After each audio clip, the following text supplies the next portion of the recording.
Mesdames et messieurs, Hebdo Show se poursuit sur Al24 News. Place tout de suite à Face à Info.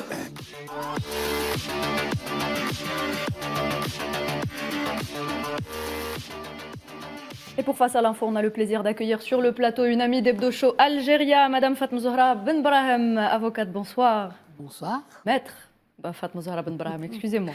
Merci. Merci d'être avec nous ce soir. T'en prie, c'est un plaisir. C'est toujours un plaisir de vous avoir avec nous, Maître Benbrahim.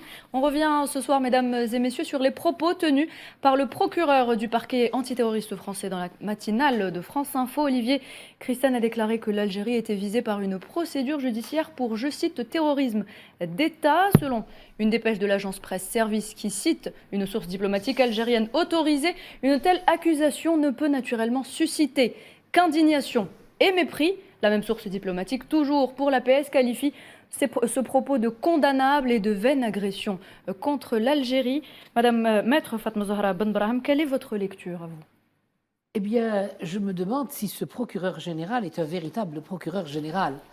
Parce qu'apparemment, il n'a pas encore compris que l'Algérie était un pays indépendant depuis 1962. Et il n'a pas également compris que le crime d'État dont il parle, ou la notion de crime d'État, n'est pas encore reconnu par le droit international. D'ailleurs, si on peut parler du crime d'État, la France aurait mieux fait de condamner ses propres actions en Algérie, qui sont de véritables crimes d'État parce que, évidemment, initiés par la France coloniale et par les présidents français. Le procureur parlait de terrorisme d'État. Terrorisme d'État. Oui, donc de terrorisme d'État. Et il dit pour crime quand on parle de terrorisme d'État, le terrorisme est un acte criminel, mais il met État. Oui. C'est-à-dire que ce qu'il vise, c'est l'État. Il qualifie indirectement que l'État algérien est un État criminel pour avoir commis des actes de la protection, peut-être, des actes criminels. C'est très, très, très grave. Parce qu'il ne peut parler que de son territoire, des actes de terrorisme, évidemment, exercés sur son territoire. La territorialité de la loi française s'arrête à la limite de sa nation, donc de son territoire. Mais nous, c'est l'Algérie. Que reproche-t-il à l'Algérie? Et d'abord, ça veut dire quoi, ce terrorisme d'État? Ça veut dire quoi? Il faudrait qu'il le comprenne, lui, d'abord, pour nous l'expliquer, de telle sorte à ce qu'on puisse lui répondre. Parce que le terrorisme d'État, moi, je n'ai pas vu ça dans aucun code de droit pénal et dans aucun pays. Donc, il invente une notion dont il n'est même pas capable de donner la définition et de me déterminer sa compétence vis-à-vis de ce crime.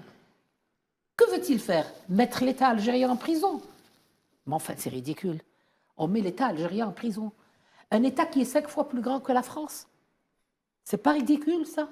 Mais d'où nous sort-il cette idiotie judiciaire? Elle n'existe pas, elle n'existe nulle part. Elle n'existe nulle part. Elle n'a aucun fondement. Elle n'a aucune base juridique. J'ai été surprise de voir un procureur général, on les appelle les juges antiterroristes, mais il est antiterroriste dans son pays, pas dans le nôtre. Pour rappel, je voudrais lui dire à ce procureur général qu'il lui se réveille des décennies en retard. L'Algérie a été le premier pays qui a hébergé sur son territoire la première conférence internationale de lutte contre le terrorisme. Et l'Algérie a été un des premiers pays pour avoir été victime du terrorisme, donc à signer les textes internationaux, avant même la France. Ce qui veut dire que ce monsieur est terriblement en retard et que cette action, c'est vraiment un coup de bâton dans l'eau. Moi, je suis vraiment déçu du gouvernement français, mais plus précisément de ce procureur chargé d'un secteur, comme nous en avons nous aussi en Algérie, qui dépend d'un ministère de la justice lui-même, dépendant d'un gouvernement. Donc la question est de savoir pourquoi, comment et dans quel but ce procureur général veut poursuivre l'Algérie. En fait, je lui souhaite bonne chance, hein, parce qu'il peut à ce vraiment niveau-là, courir pour ça. Maître Ben Brahim, un procureur à ce niveau-là, il est tenu de ramener des preuves avant d'accuser. Bien sûr. Parce qu'elle a accusé l'Algérie, elle a accusé l'Iran et la Russie. Est-ce que vous pensez qu'il a des preuves pour porter Mais il ce n'a genre aucune preuve. Chaque pays est libre et indépendant.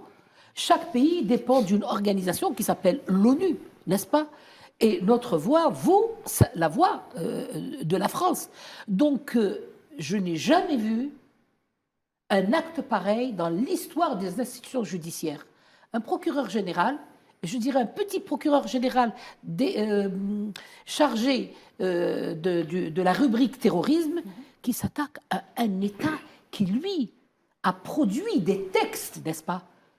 Il a des textes internationaux concernant la lutte contre le terrorisme. Alors la lutte contre le terrorisme, c'est l'Algérie qui l'a commencé, mais c'est la France qui a donné la possibilité aux terroristes qui existaient en Algérie. C'est elle qui les a recueillis, c'est elle qui leur a donné, exactement, qui les a hébergés, qui leur a donné des soutiens et même la visibilité. Exactement. Donc aujourd'hui, je crois que la France, dans sa totalité, est très mal placée pour parler du terrorisme à travers le monde. Non, je rebondis effectivement sur ce qui a été dit. C'est que pour accentuer cette ineptie, notamment de ce procureur qui a l'air de ne pas comprendre, ou en tout cas volontairement, involontairement, mais une chose est sûre, l'Algérie aujourd'hui est une référence en matière de lutte antiterroriste, citée par les grandes puissances, consultée par les continents, notamment à l'échelle africaine, mais aussi occidentale, y compris avec les États-Unis, les grandes puissances, pour comment asseoir une structure, une approche pragmatique de lutte antiterroriste. Et c'est ce qui me pousse à dire, effectivement, cette mauvaise foi, tout bonnement, de la France aujourd'hui, à travers cette déclaration, certes désinvolte, mais moi j'irais encore plus loin, d'une aberration abjecte, puisque, encore une fois, elle ne reflète pas la réalité des choses, puisque l'Algérie, non seulement a vaincu, effectivement, je vous rejoins, seule le terrorisme, avec ses propres moyens, avec sa propre détermination, son engagement, son expertise qui est devenue maintenant une référence en la matière, mais elle l'a fait au même moment où François Mitterrand, lui, hébergeait le terrorisme. En même temps où François Mitterrand avait des bases arrières, notamment de ce même terrorisme dont nous souffrions. Ce même François Mitterrand qui aidait à financer notamment le terrorisme, puisque vous savez, le terrorisme sans financement, on l'asphyxie.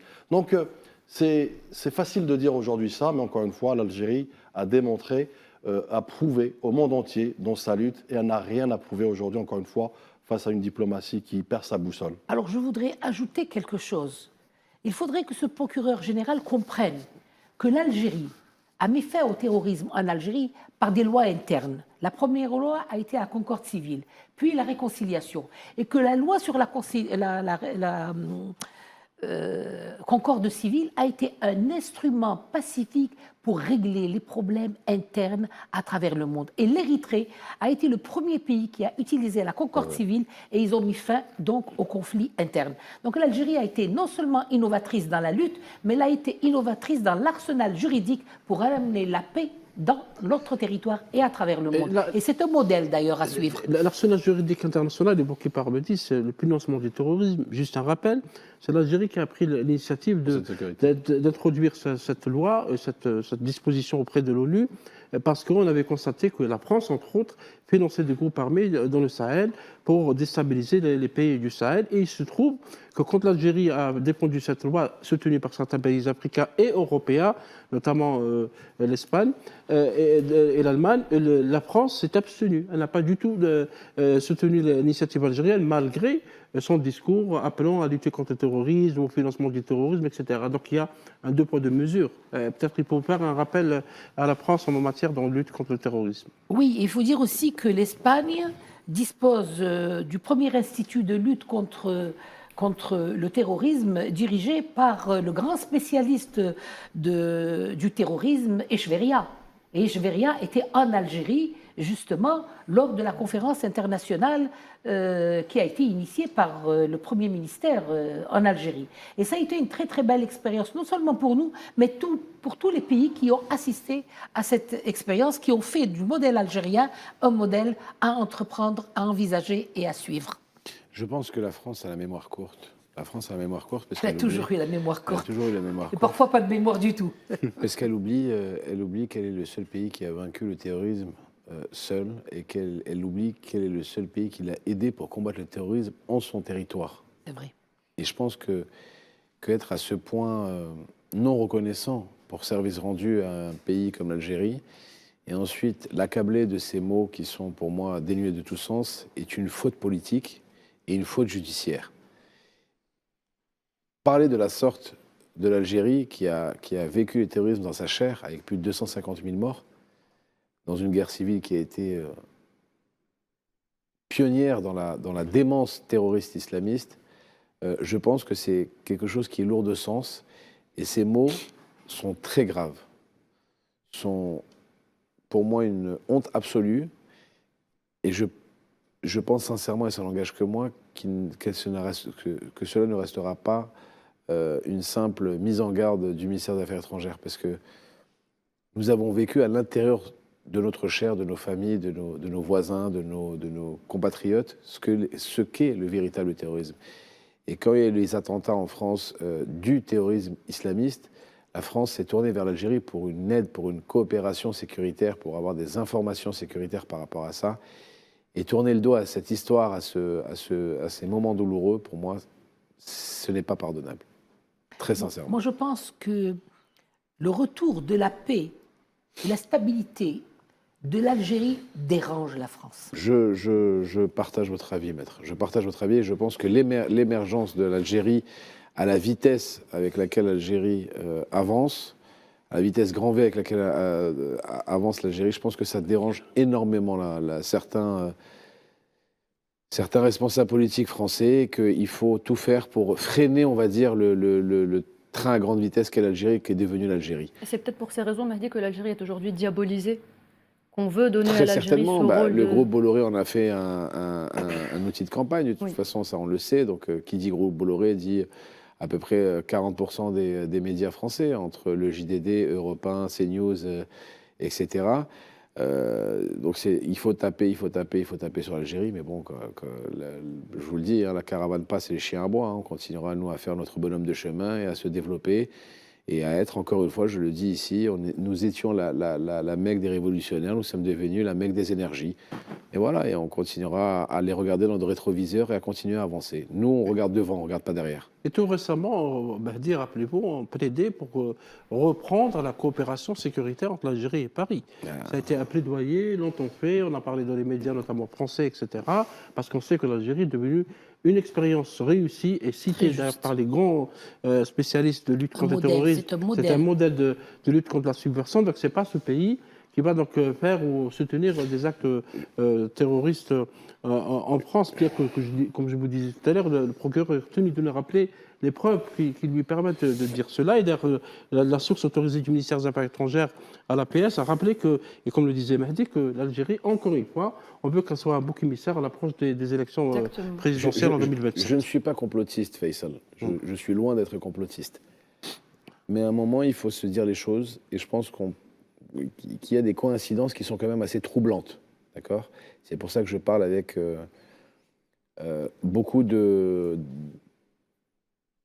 avec énormément de respect pour les mots que je vais utiliser, on va dire.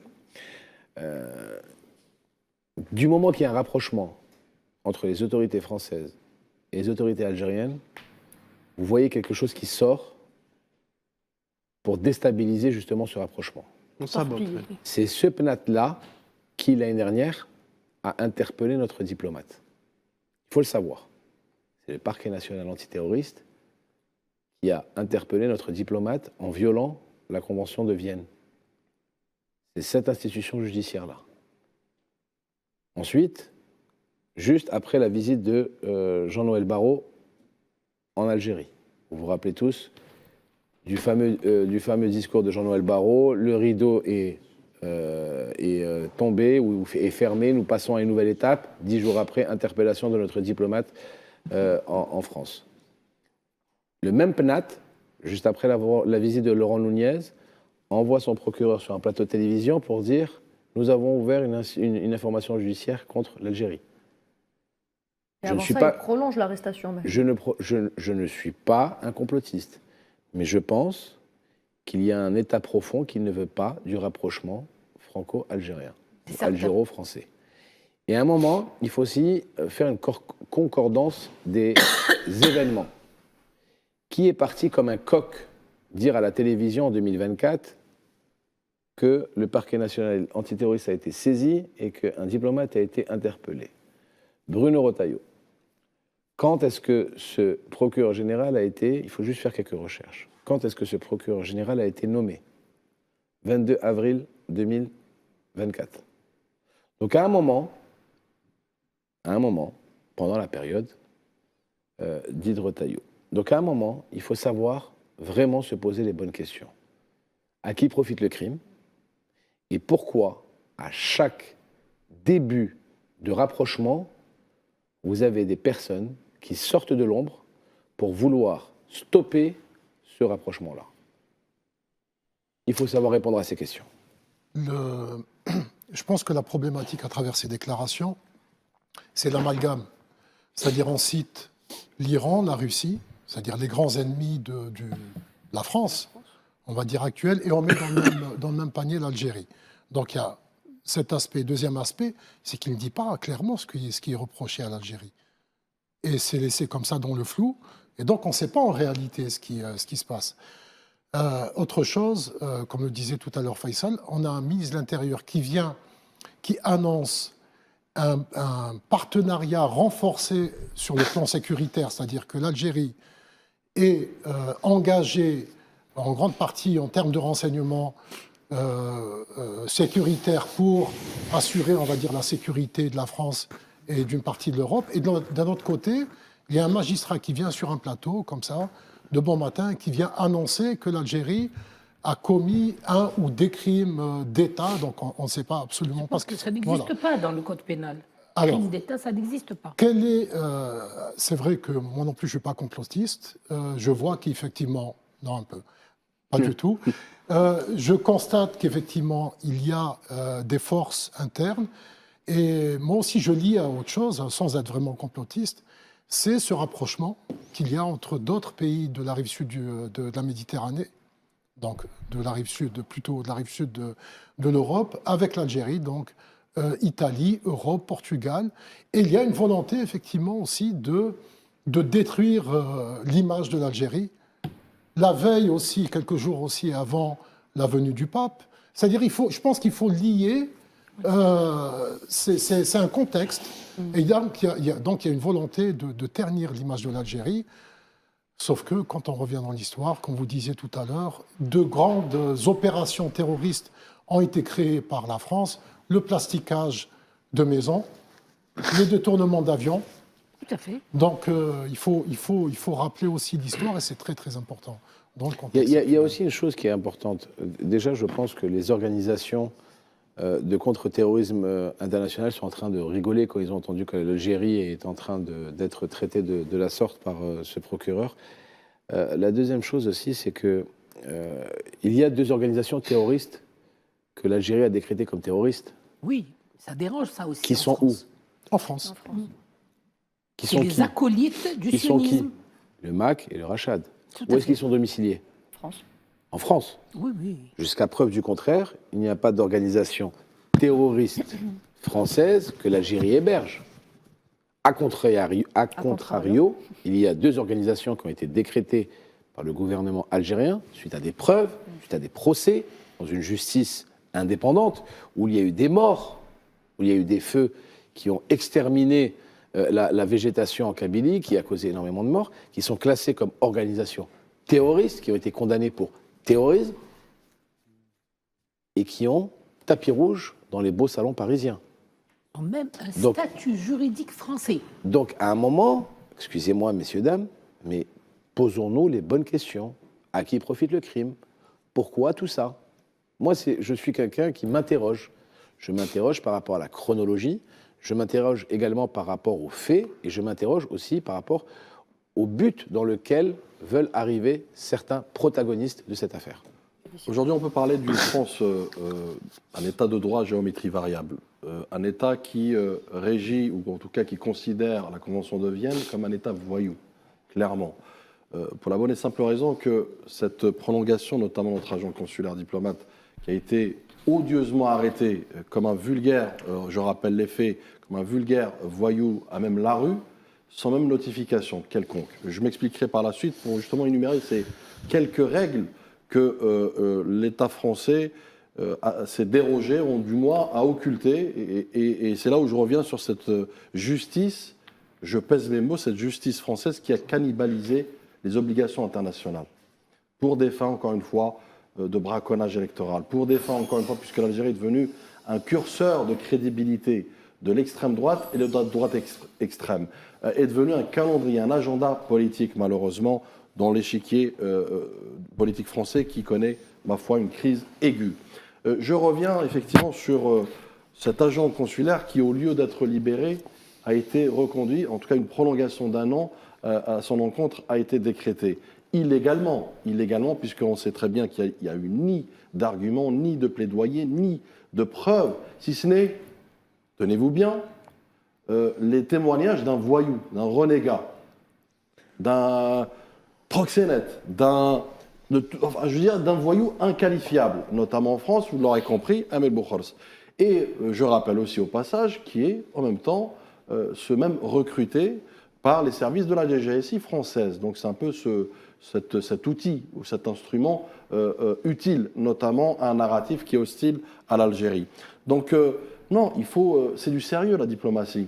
Aujourd'hui, cette France qui se targue de dire qu'effectivement qu'elle s'inscrit dans un dialogue constructif et en même temps qui prône notamment le prisme ou le spectre du terrorisme par rapport à un État qui a tout fait, qui a payé de sa chair cette lutte contre le terrorisme, ne fait qu'enfoncer cette France qui se cherche, cette France qui est son boussole aujourd'hui et qui essaye de trouver en Algérie une espèce de fonds de commerce, notamment pour pouvoir occulter, et là aussi je pèse mes mots, occulter les défaillances, les lacunes, la faillite politique notamment et gouvernementale. Et c'est ce qui prouve aussi une certaine fracture entre une espèce de diplomatie qui cherche, nous l'avons vu à travers quelques déclarations, y compris Laurent Nunez, le ministre de l'Intérieur, mais qui on voit bien aujourd'hui est marginalisée, donc avec cette France qui essaie de négocier, et une France coercitive, une France qui impose un prisme néocolonialiste contre l'Algérie pour essayer d'asseoir son hégémonie,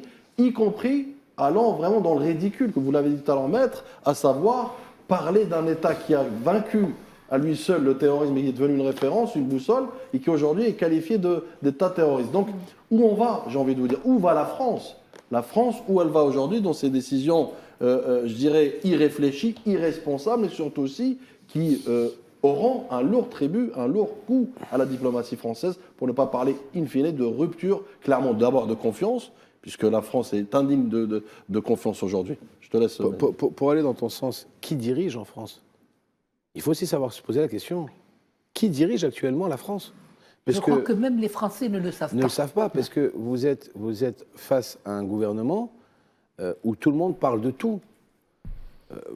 Je ne sais pas, messieurs, dames, on vit en Algérie. Moi, j'ai un président de la République qui donne une feuille de route à son Premier ministre, et le Premier ministre donne à son gouvernement chacun leurs tâches par rapport à leurs différents ministères. C'est fluide. Je n'ai jamais vu, pour exemple, M. Attaf parler de la pêche. Je n'ai jamais vu Mme Mouloudji parler des affaires étrangères, et ainsi de suite. Mais en France, vous êtes tellement dans un brouhaha politique que tout le monde parle de tout, sans même connaître les sujets, en allant dans tous les sens. Et je pense que ça fait vraiment réfléchir beaucoup de monde. Parce que quand vous avez un Laurent Nunez, avec toute la bonne volonté qu'il a, il l'a prouvé en venant ici, avec des mots justes, avec une diplomatie qui ne devrait pas être la sienne, puisqu'il est ministre de l'Intérieur à l'origine, mais qui a joué le rôle de diplomate, en montrant patte blanche, en disant « je veux travailler de façon respectueuse ». Et vous avez, d'un autre côté, un monsieur Tabarot, qui est ministre des Transports, qui se permet de parler de l'Algérie, tout en sachant que son père est un ancien dirigeant de l'OAS à Oran. Donc, à un moment, encore une fois, et je vais être répétitif, posons-nous les bonnes questions. Quel est ce lobby anti-algérien qui vend de la peur de l'Algérien à outrance, partout et par tous les moyens, à toutes les couches de la société française ? Parce que quand vous avez un procureur général qui dit l'Algérie est poursuivie pour être un État terroriste, une information judiciaire est ouverte contre l'Algérie pour terrorisme, c'est pas anodin. Il le fait dans un but bien précis. Il y a des élections qui arrivent, qui sont très proches. On sait par qui il a été nommé, on sait dans quelle position il a été nommé, pourquoi il a été nommé à ce poste-là, qu'est-ce qu'il a fait l'année dernière, juste après le rapprochement avec Jean-Noël Barrot, maintenant ce qu'il fait maintenant avec le rapprochement avec Laurent Nunez.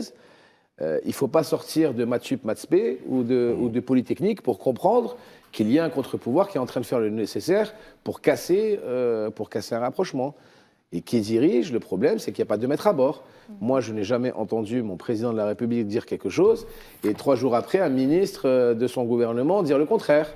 Il serait immédiatement mis à la porte, parce qu'on a voté pour un président de la République qui, justement, dirige la politique, et peu importe la politique, qu'elle soit à l'étranger, qu'elle soit diplomatique, qu'elle soit sociale, qu'elle soit économique, ou peu importe. Mais là-bas, il y a une cacophonie telle que tout le monde se permet d'être dans le verbe délirant, on va dire. Moi, j'aimerais juste dire à la France, d'une manière très claire, et une bonne fois pour toutes, l'Algérie n'a que faire, notamment de ce proxy Amir Boukhos, qui est finalement en fait un outil, un instrument dans les mains de la DGSI. Encore moins tenter d'organiser une opération de kidnapping qui aurait foiré par notamment nos services de renseignement compétents qui, eux, ont d'autres chats à fouetter et qui sont dans la prospective. Nous avons évoqué tout à l'heure, effectivement, la lutte antiterroriste, mais pas que, la modernisation de notre valeureuse armée, d'une part. D'autre part, moi, je reviens sur la violation de la Convention de Vienne. Elle est très importante pour dire aujourd'hui, nous sommes dans un précédent, notamment de la France, ce fameux berceau des droits de l'homme et autres, qui se targuent de le dire à tout va. Vous savez, j'ai parlé de l'arrestation. Une arrestation sans notification par le canal diplomatique. C'est une violation contre l'article 42 de la Convention de Vienne. Après, vous avez le traitement envers notre agent, notamment consulaire, que ce soit en matière de respect, de dignité, en matière également de, figurez-vous, la première visite qui lui a été autorisée, elle date du 17 mars 2026, quasiment 1 an après son arrestation arbitraire. Vous imaginez, elle est où? Ils sont où les droits de l'homme? Ils sont où les droits de consultation? Ils sont où les droits de défense? Les détenus, simplement. Absolument. Parce qu'il y a un code des droits des détenus. Exactement. Et là, je reviens encore une fois sur... Allez, restons sur la Convention de Vienne. Là, c'est une violation à l'article 40, notamment de la Convention de Vienne. Donc moi, ce qui me pousse à dire aujourd'hui, d'abord à m'interroger où va la France par rapport à ce dossier qu'elle a ultra politisé, pour en faire un levier de pression, mais surtout aussi arriver peut-être à une conclusion, et je finirai là-dessus.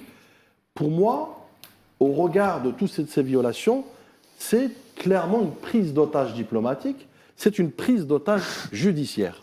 Et pour en revenir, messieurs, dames, si vous voulez bien, Mahdi, je vais vous redonner la parole dans quelques instants, sur la diabolisation de l'Algérie. D'autres propos sont tenus quotidiennement, justement, mesdames et messieurs, pour diaboliser l'Algérie indépendante et ses institutions. Je vous propose d'écouter cet extrait du pseudo-philosophe Michel Onfray. Regardez. Je pense qu'il y a effectivement des textes de loi en 1962 avec les accords d'Évian qui font que les Algériens ont des pouvoirs en France que personne n'a, parce que la guerre d'Algérie leur a permis d'avoir ces pouvoirs-là. Je ne vois pas pourquoi on a ces pouvoirs-là quand aujourd'hui, quand vous allez en Algérie, que vous écoutez la télévision, le FLN nous donne toujours l'impression que la guerre est même pas terminée d'hier soir, qu'elle est toujours en cours contre les Français. Quand le chef de l'État algérien est malade et qu'il a un cancer, il vient se faire soigner en France. Très bien, bravo, accueillons-le. Mais pourquoi est-ce qu'il nous dit en même temps que la France c'est ceci, c'est cela, etc. Voilà, donc Badis, peut-être un commentaire où vous m'avez dit oui. C'est Michel Onfray, enfin je sais pas. Si on commence à prendre au sérieux ce que dit Michel Onfray, ben, ça y est. Ça fait des œuvres racistes. C'est la fin des haricots, comme dirait le président algérien Abdelmajid Tebboune, depuis son accession à son poste, n'est jamais parti en France, que ce soit pour des visites privées ou pour des visites médicales ou pour des visites par rapport à son rang en tant que chef d'État. Il n'a jamais foulé le territoire français, tout le monde le sait.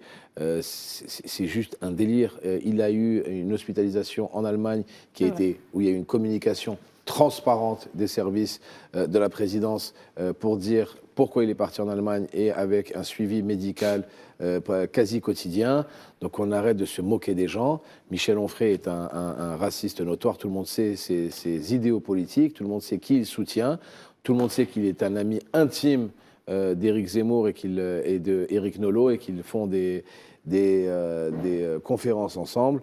Donc arrêtons de prendre les gens pour des idiots. Et en plus, je pense que le moindre travail d'Apolline de Malherbe, journaliste qu'elle est d'une grande interview le matin, aurait été au moins de vérifier ces informations et de le stopper parce que c'est des inepties qui mériteraient même un procès comme pour diffamation, parce que c'est de la diffamation ce qu'il vient de dire.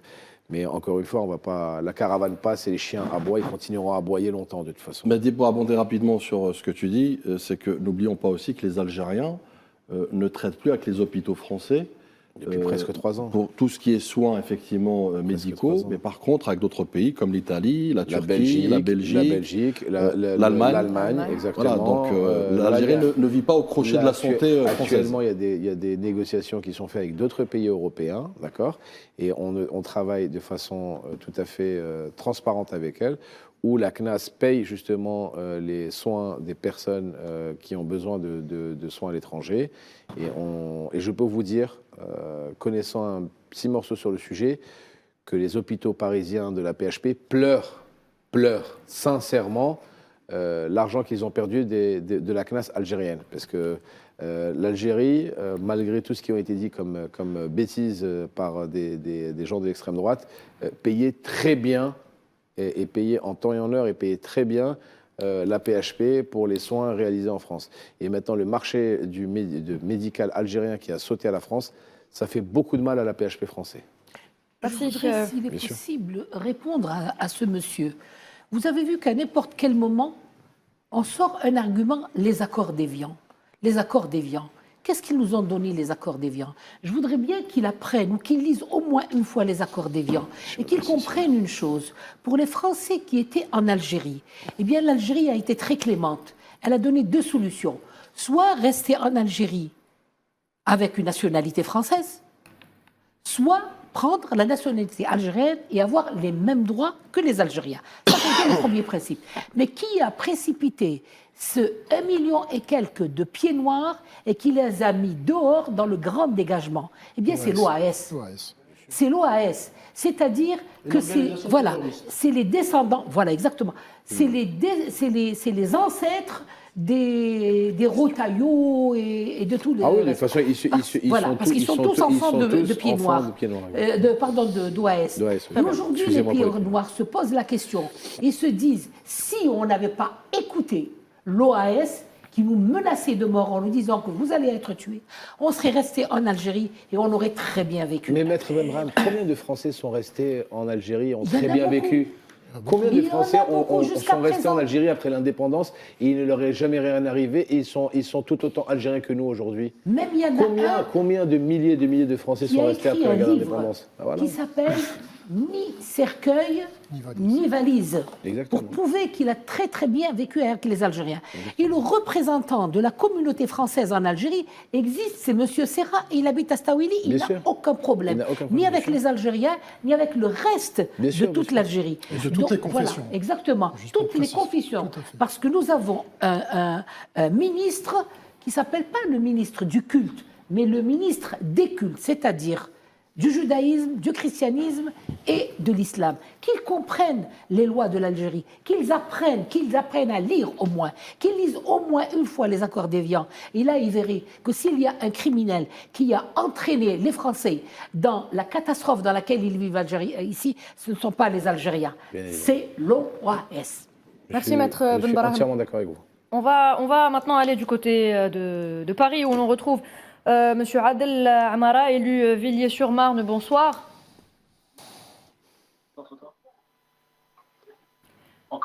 Bonsoir Adel Amara. Vous m'entendez ? Oui, on vous entend très bien. Alors Adel Amara, on va tout de suite entrer très rapidement dans le vif du sujet. Je voudrais qu'on revienne avec vous sur cette affaire de racisme, justement, dont est accusé CNews. On va rappeler un petit peu le contexte. La chaîne du groupe Bolloré avait organisé un débat sur le premier jour du mandat de Bali Bagayoko, élu donc dès le premier tour à Saint-Denis, et des propos racistes ont été proférés à son encontre. On constate depuis un certain temps une normalisation justement de ce discours raciste, notamment envers les élus de la République. Quel est justement votre sentiment face à cette banalisation du mal et du racisme? Bon, pour moi, en fait, cette banalisation, elle s'inscrit dans une continuité. C'est juste que là, il y a un phénomène nouveau. Donc, il commence à y avoir des élus racisés qui commencent à atteindre des postes à haute responsabilité, comme des députés, des maires. Et donc, le racisme, on va dire, se dirige vers ces nouvelles personnalités-là, mais c'est dans la continuité d'une vision coloniale qu'ont certains élites vis-à-vis des personnes racisées, noires et arabes notamment. On le voit à travers des sportifs, on le voit à travers des artistes, et puis là maintenant on le voit à travers des élus de la République, puisque c'est un phénomène nouveau pour eux.